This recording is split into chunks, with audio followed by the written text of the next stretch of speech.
everyone. Welcome to EthDenver 2026 at the Open AGI Summit. Let's go ahead and just let everyone introduce themselves briefly, and we will kick it off.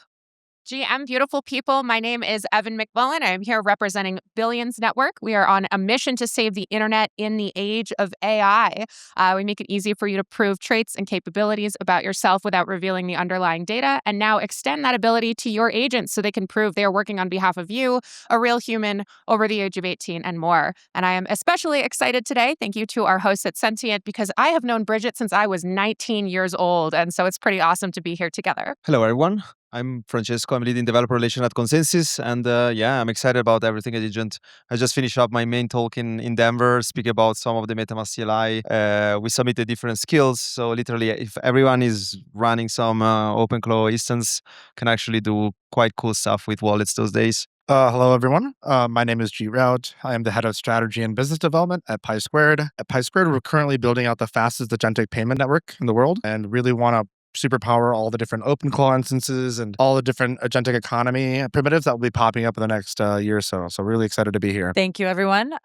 So as we were sort of discussing this panel and kind of how to approach it earlier, the one sort of thing we talked about is like, how philosophical can we get here? So we're going to start with like a wider lens of going a little bit philosophical, and then we'll get sort of more into like the actual building. So I think one of the things that has been very true of the last sort of like 20 years is we've had a poverty of information on the internet that has created a scarcity of attention. And so catching people's attention has been very hard. And we've been building products to try to capture that attention. And I feel like we're at a sort of another inflection point right now where intelligence itself is becoming infrastructure, and people are being able to create not only like products that tech companies are providing them, but their own agents. And so it's almost like delegation is becoming something new. So I guess the question that I have for you guys, in your mind, like what is the next kind of scarcity that we're looking at? Is if attention is, what it has been, is there something new that's coming up? I think, attention as all you need. So saith the white papers, is a function of the original sin of the internet. Right, display advertising, which has created our current internet, which is largely benefiting shareholders and enterprises. I think that cognitive bandwidth, not just attention, but discernment and judgment, is going to be the next scarce resource as we must now mistrust our senses when we interact with digital content, even audio content. Human beings are no longer able to discern a synthetic from an authentic voice. And the World Economic Forum has named misinformation as the second most pressing threat to humanity behind geoeconomic conflict. So I think attention alone is no longer enough. I think cognitive bandwidth and discernment or intellectual curation is going to be the next scarce resource. One thing I want to say is was that the agents are the new UI. So I think agent discoveries will play a big role. I think, yes, we will have agent scarcity. The question is scarcity of attention for agents or for who. There is different question, but I think also the direction is very clear, right? So we're going kind of like a non-interface consumable product view. I think we still need to kind of have a practical view that we still need to onboard humans to specific technology. So stuff like embedded wallets, social login, SSO logins, they are super valuable. But I think also we need to understand that the behavior will also be very different. Like people will run their agent for human services, and there will be different interaction, right? Agent to agent, humans to agent to human. Renting an agent was very cool. I don't know if you saw it, but no, also renting a human. The agent who rent a human was super interesting, and also the 4 categories, obviously agent to agent, commerce, and more. I think as especially cost of tokens and context windows in AI keep increasing, I actually think intelligence is going to become cheap in that manner. So I believe what will actually be truly scarce are 2 things. One will be capital, right? Capital allocation and the ability to deploy capital is going to be something that is going to be unique in a world where, if intelligence can basically be flatlined across everyone at a pretty high level, right? We'll have, currently we have agents that are able to do so much more than even a few months ago. But what happens, the next level of brain-computer interface, right? Neuralink, right? If it's directly there, then what is intelligence even mean truly, right? So again, I think capital is always going to be scarce, and beyond that, I think IRL like networks. So like actually, I think there's going to be a huge resurgence of conferences, events, just people meeting up in person, just because in a world where that's purely agentic, everything is online and they're all interacting with each other. I think interactions like the ones we have at conferences like these are actually some of the most important things. Just say I'm not sure if I agree on the capital will be kind of like not there, right? I think like we will have unlimited capital and hardware will be the big kind of like problem that we have. I mean, the Mac Mini is just one straightforward things, but if you look at computational power in all the innovation phases, has been actually like the problem out there. I think efficiency will get much better. I think we will get in a world that not just humans are actually like investing and being the LP of services, but also like agents will contribute. So it's an interesting time to be alive. It definitely is. I feel like we're just every week there's something new and crazier, and we kind of are like, it can't get worse than this. And then I feel like in the last year or so, it's like, oh no, it will continue to, and it has. I think that one of the other questions is, as everyone sort of said, is like we're at this inflection point.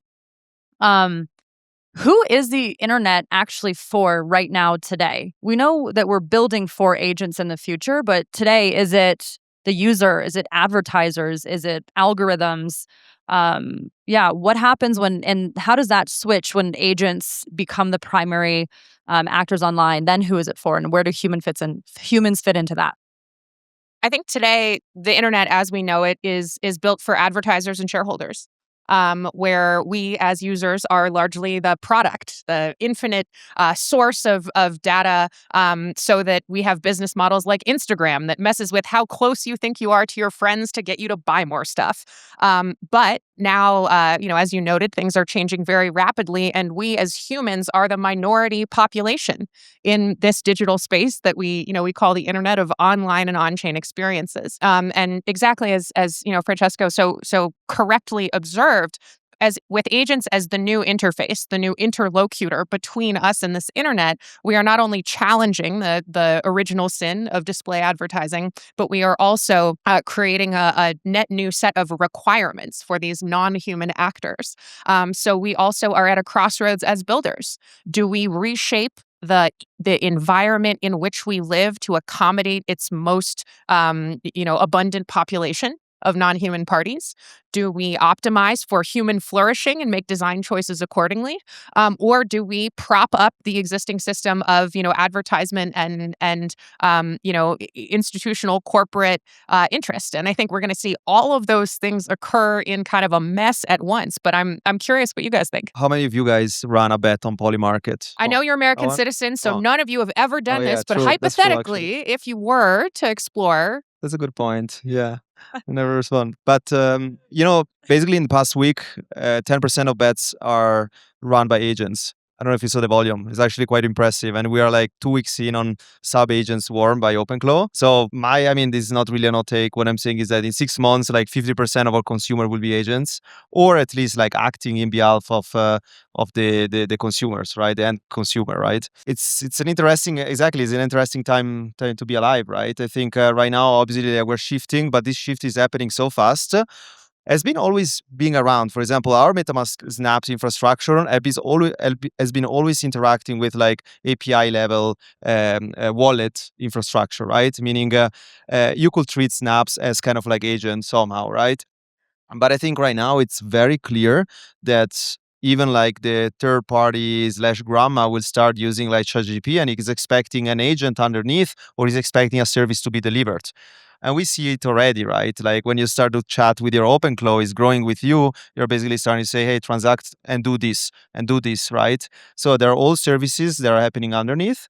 So automatically, I think it will be hard to understand that we will go through dashboards and actually run those services. I think what matters is the economy of trust is changing, right? So social reputation will become one of the most kind of like gold mine out there. That's why A004 and the entire standard category is playing a big role. And that's where I think it's kind of like our ecosystem, our DLT ecosystem, is really helping the entire kind of AI industry moving forward, because this is one of the biggest adding value that we could provide to this huge narrative coming to our faces. Yeah, I think it's going to be kind of interesting to see what happens when we've dealt so much with just human to human interactions, and now we're getting more into like human to agent, and then obviously with things like notebook agent to agent. I think effectively what will happen to the internet is there's basically going to be two parallel versions of the internet. Just because AI can read Markdown files so well, you don't need to represent data in the way that it's designed for us as humans, right? So I think that's also going to play out. Interestingly enough, is in terms of what the UI is, right? Because with agents, it's over time, I would imagine we'll just have these like consistently running AI agents. So probably some kind of listening device on our body. I know everyone was clowning on the Friend company. I live in New York, so like those those signs got graffiti like crazy. But I think it is something kind of like that, where it's going to be something that's just on, that's triggered, that can run a bunch of tasks for you in the background. I've been using OpenClaw pretty consistently the last month or so, and it's kind of crazy how much more productive I can be now. And it's at a point where typing is too slow. So I actually just have a bunch of macros set up, and I just have everything dictated through Whisperflow and everything through Granola. And I actually think that's what the next generation of UI is going to look like. That's interesting. It's in the last like couple of weeks I've switched that also, where it's like it's much easier to talk and kind of, have multiple models running, have, them trained in different ways where you can sort of, I feel like it's more interacting, and I feel like I've been able to level up work that way. But I think, one of the questions that I always wonder is, technology, we're building at the forefront of technology, and are we thinking about, if we succeed at mass scale, what kind of a society do we create? I'm going to use Instagram as an example, where Instagram is not necessarily technologically groundbreaking what it brought, but the societal implications of even just like plastic surgery rates in Gen Z from Instagram filters and sharing stories. And it created this new economy of influencers where they realized that they could monetize popularity. So in this world where we kind of have a bunch of possibilities of what can happen, what happens if we succeed at scale? What does society look like? Are we thinking about that? Should we be thinking about that? I mean, I think it really depends on what you mean when you say succeed. So if that looks like, financial outputs from enterprises, that's one thing. If it looks like the optimization of human agency, cognitive agency and value, that's entirely enough. I think, there's an open question now about whether the agentic economy will eclipse human value all up. And that's, leading us swiftly to interesting takes from folks like Elon Musk, who are discouraging people from creating retirement accounts because money will be no good here in a number of years. So with varied definitions of success, varied roles of, call it principles or values versus financial value, I think it's going to get a lot weirder. I think that it is incumbent upon all those here today who would identify themselves as builders to form an opinion about what they want that future to look like. I know certainly myself, many I'm sure in this room came to the decentralized technology and AI space by way of personal philosophy, an interest in building a world that we thought could be better than what we have now. But in the unbelievable extraction machine that has been optimized in the years ensuing, I think a lot of our current development may conflict with those original values. So I don't have a very clear answer other than it's going to be interesting. Yeah, I mean, I like what you're saying. Albeit, right, on depends also what success means, right? I think now we are optimizing everything through efficiency. There are things also like that concern me, obviously, like the entire decentralized AI narrative. It's very hard to understand that there is a PMF behind it, looking at what is the speed of success around how we train models, how we benchmark models, how we are getting used to train centralized models. So it depends, right? If you're looking at efficiency in creating more value, yes, it makes sense. But also there is the ethical question here. Is like at least some sort of also like question also like to myself also how I can be like valuable for the next generation when you can literally like spin up whatever dApp from an open source repo and I'm just having your own feature. You pitch me a product, I just copy the product. I check your repo, I just copy the repo, right? Like, it's also like a question how I can be valuable. And I think, at the end of the day, something that's it's difficult to replace is distribution, right? Like knowing local markets, understanding local culture. I really like what the Ethereum Foundation is doing with Ethereum everywhere, kind of like push. But also like success means maintaining a cyberpunk kind of like narrative, right? Or what do we want to maintain versus what are the trade-offs if you want to onboard the next billion user? I don't think like we will be successful if we're not onboarding new users, right? And this group here is actually still kind of like OG users, right? Like for me, like Web2 users have very strong consumer behavior, and they will never deal with any kind of like interface or wallet or secret code phrase, right? That's why like it's excite me like hearing about smart accounts or hearing about delegation, permission, because those are all guidelines that we want to give to agents to perform specific actions.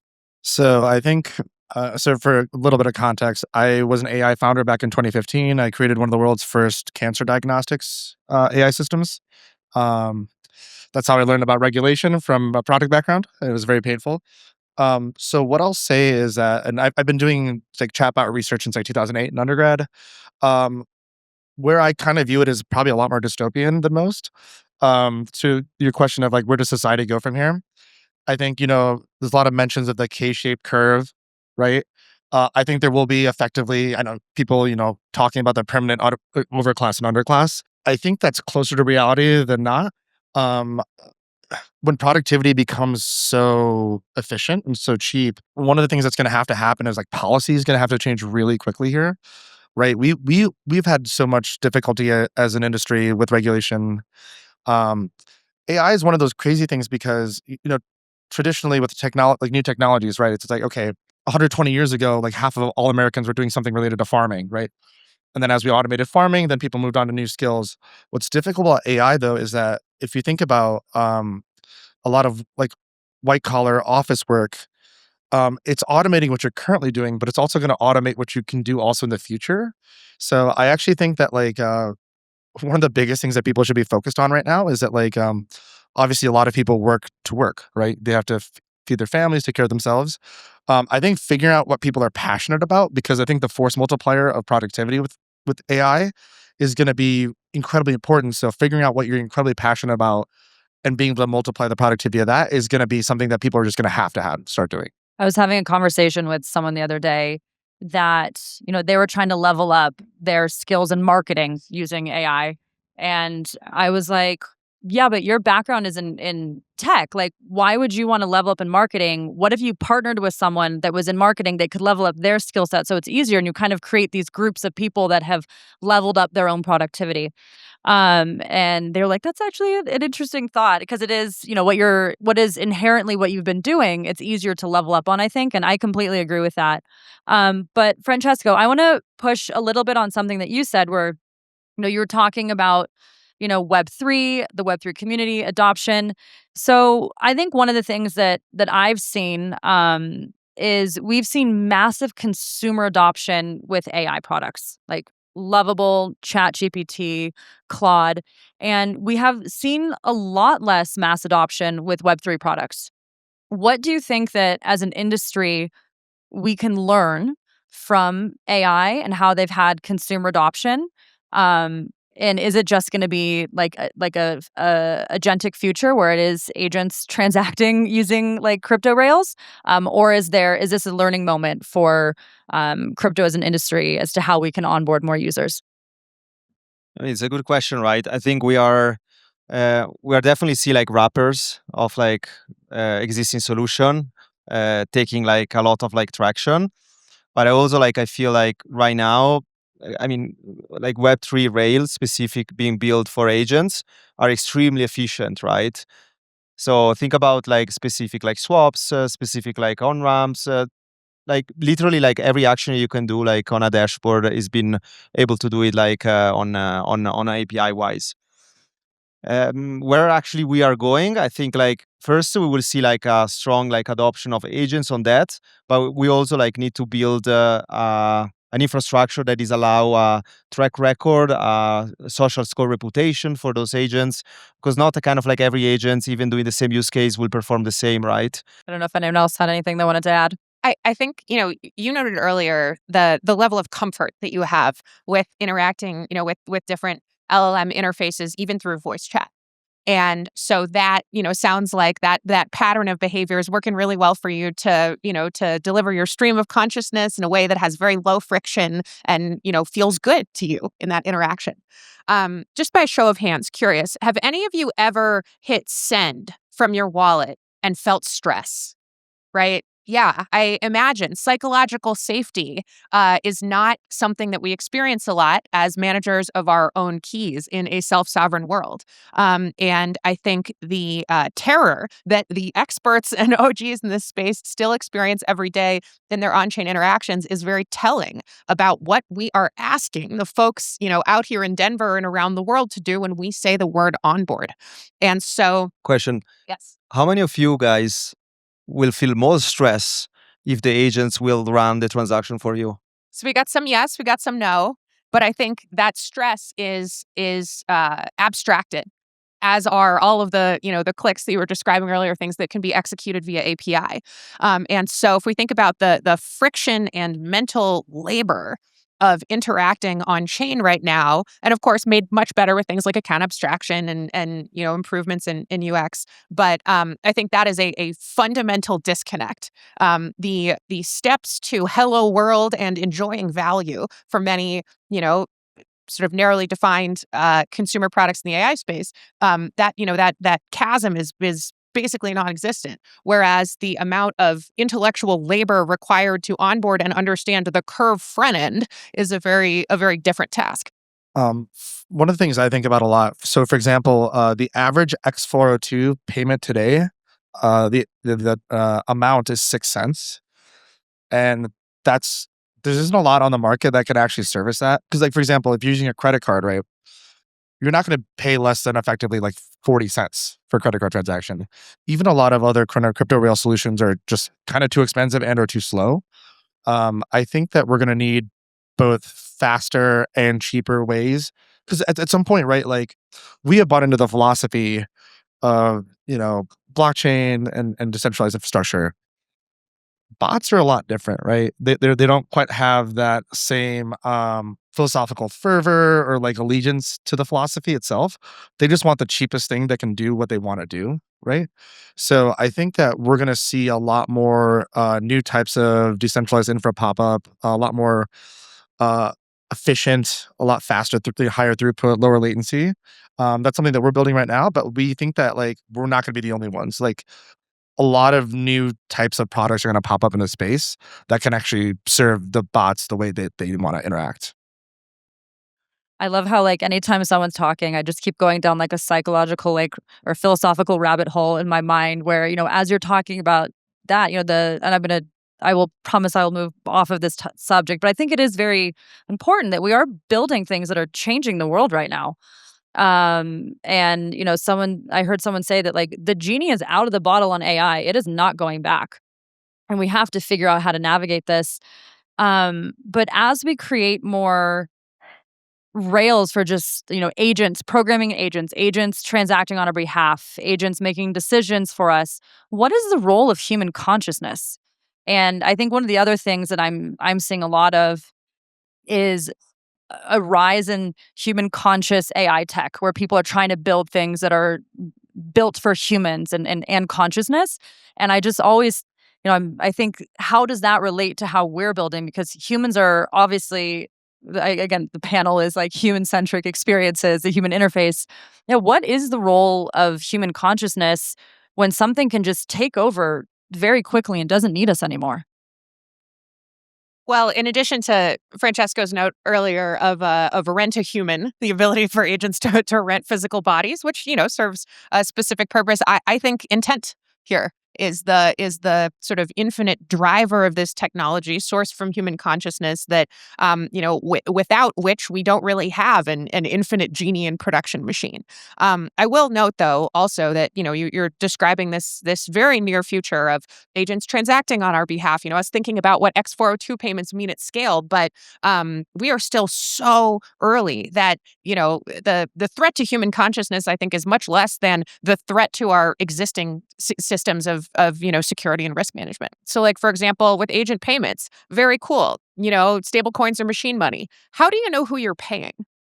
So until we have reasonable and scalable systems of what we at Billions Network called KYA, or Know Your Agent, the ability to identify your counterparty, we are creating some very weird counterparty risk. And I think this also goes into the source of human consciousness or a source of intent rather with human consciousness, that the intention of our interactions as facilitated by agents, I think is the strict interpretation of those intentions is what makes agents useful right now.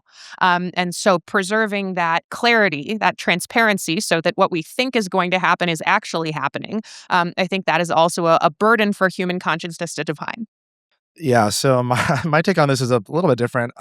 So one of the most interesting things I always think about is kind of like, what is the end state of this? Not 5 years, 10 years. What does 1,000 years in the future look like? Quite honestly, I don't think that I don't think I've ever heard anyone in crypto talk more than 5 years in the future, let alone 1,000. So good for you. well, so I thought about this when I was working on my first AI startup of like, okay, this is the speed of which this is increasing is getting higher and higher, right? The velocity is just insane, right? We've seen that especially in the last few months. Um, I think in 1,000 years, quite honestly, humans like us, biological flesh humans, will not exist. However, I think that realistically, the AIs that will self-propagate, right? They don't have all the limitations that biological organisms do. You can have self-propagating automatons like asteroid mining, generating more, getting all the rare earth minerals you need to build out more GPUs, right? And you can just have it just kind of take over the universe, right? And so for me, I guess even thinking about blockchain a long time ago, I was like, all right, it'd be really cool to build out the payment systems that are going to be here 10 million years from now, right? Because at some point it will be there. AI is going to keep, to your point, we can't put it back in the bottle at all, but we also can't slow down how fast it's building itself now, right? We talk about AGI. We're probably going to hit AGI probably the next couple of years, and then artificial superintelligence will probably be a short amount of time after that. I genuinely have no idea what the world's going to look like, and to your point, in 20 years, but 10 million years from now, I think that AI is going to be out there in the universe. No, I'm just saying I'm running six different sub agents, and I have no idea what these agents will do in 6 months.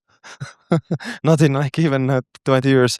But I think one things that matter here is that we need to lock in specific fundamentals, right? Permissions. I think right now, you can override souls. How many of you guys have an OpenClaw instance? So I know how to speak. Yeah. So basically, you can override souls. You can define specific parametering credential. You can override credential. The agent can override credential, even if the skills say to not override credentials. I really like what, for example, Austin pushed with EF. It's called ETH skills. So if you're running your OpenClaw instance, what you can do is just make your Clawbots learn these 22 ETH skills. They are forcing to not do specific things. So you cannot prompt engineer in Twitter, tagging the bot, and is giving you the private key directly in chat. But one thing's for sure is we need to build also this resilient community. So what does it mean resilient? Is also having specific control and permission and delegation, what those agents are able or not to do, right? Specifically, credential handling, credential action overrides, account recovery, specific things, right? And I think the only way to do that is something with delegation and permissions. So because right now it's quite wild chaos, even if you can install skills and souls for not doing specific things, kind of like the good AGI versus the bad AGI, at the end, theoretically you can always override those files. So if we want to build a resilient community and be aware of our consciousness, let's say that, we need to kind of make sure that we are enabling agents and we also giving specific guidelines to how to grow. So we're coming close on time. So I do want to If anyone has questions, we have about 5 minutes. I can keep going, but I did want to just open it up if anyone had any questions. All right, I will end with this then. What are you guys most excited about right now? What is it that either prevents you from sleeping because you're like so excited what you're working on, or gets you up in the morning? Like, what is that you're most excited about building right now, within AI and human experiences? Stuff that does things. I am most excited about, speaking of open class skills, one that we released yesterday, that makes it easy to assign unique identity to instances of AI agents so they can prove they're acting on behalf of an adult, a KYC person, a person in a certain region. And the reason I am particularly excited about this is that all of enterprise, government, large scale adoption is blocked by the absence of such capabilities. And so I am really stoked to be able to open, what you were discussing earlier, regulatory conversations in earnest with a solution, as opposed to bringing more of a problem. So, certainly bullish agents, but we got to send them to finishing school first. For me, I spend probably like 2 or 3 hours a day at least just optimizing my open claw. What are new skills? What are other people talking about? Right. It is one of those things where like I go to bed thinking about it. I wake up in the morning and first thought is, okay, what happened overnight? What is it doing? Um, so it's been really cool working at PySquared. Basically, I'm trying to figure out how are these agents actually going to pay each other? Because at some point, like the compute it's going to take for an agent to just run a skill, it'll just be easier just to purchase that service from another agent, and also time effective as well, right? And also because it'll probably be a bit more. It's all a black box. It's not purely deterministic, but getting a better sense of what an outcome of a skill or service is going to be is really important. And reasonably, we're just going to have trillions of these like micropayments just going constantly, right? So it's just really fun to be working at a place that's really thinking about this long term. And unfortunately, I do think that like a lot of current crypto rails just can't solve this problem, or are just not efficient enough, given how fast, especially AI is going. And like, if you're slowed down by the transaction speed, that's going to absolutely just kill your business. Or if it's just too expensive, right? If you're spending 100% of the microservice cost on the literal gas, that it doesn't work. What I'm excited about. I'm excited about new talent joining the space. I'm excited about new backgrounds joining tech, and I'm excited also about tech is understanding that distribution is also something that matters, because right now you can create a really good MVP in less than 4 or 5 hours. I mean, I don't know if you saw it, someone last week created the entire Ethereum execution client in 4 hours. And you know what? It was a lawyer. I mean, think about that, right? So technology is not anymore the bottleneck, and I think like new backgrounds, new talents are coming in the space, and I think like we're in a perfect time to kind of like build and distribute and just create new markets even. And I am very excited to see the first one-person billion-dollar company. Thank you very much, everyone. This was great. Thank you to our panelists.